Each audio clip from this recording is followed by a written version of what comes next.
Hello soldiers, இந்த வீடியோவில் ஸ்னீல்ஸ் law of refraction பற்றி சிம்பிளாக கற்றுக்கலாம்.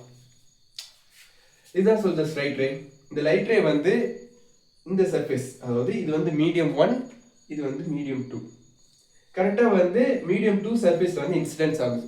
இது வந்து இன்சிடென்ட்ஸ் ஆங்கிள். அண்ட் இன்சிடென்ட்ஸ் ஆகி ரீஃப்ராக்ட் ஆகுது.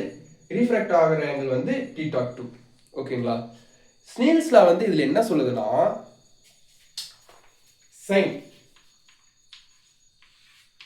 θ1 ஓகேங்களா டிவைடட் பை sin θ2.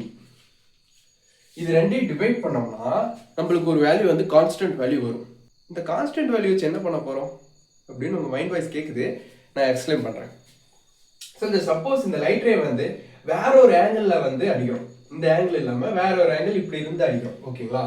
இப்படி இருந்து அடிச்சா இந்த ரே வந்து இன்சிடென்ட் ஆகி இது ஒரு ஆங்கிள் வந்து ரீஃப்ராக்ட் ஆகும். அதுக்கும் sin incidence angle divided by sin refractive angle கண்டுபிடிச்சிங்கன்னா இப்போ இதுக்கு என்ன கண்டுபிடிச்சோமோ அந்த கான்ஸ்டன்ட் வேல்யூ இருக்குல்ல, அதே வேல்யூ தான் அதுக்கும் வரும். இதுதான் சொல்ஜர்ஸ் ஸ்னீல்ஸ் லா. ஓகே சொல்ஜர்ஸ், இந்த வீடியோ உங்களுக்கு பிடிச்சிருந்தா வீடியோக்கு லைக் பண்ணிருங்க அண்ட் நம்ம சேனலுக்கு சப்ஸ்கிரைப் பண்ணிருங்க. Bye bye.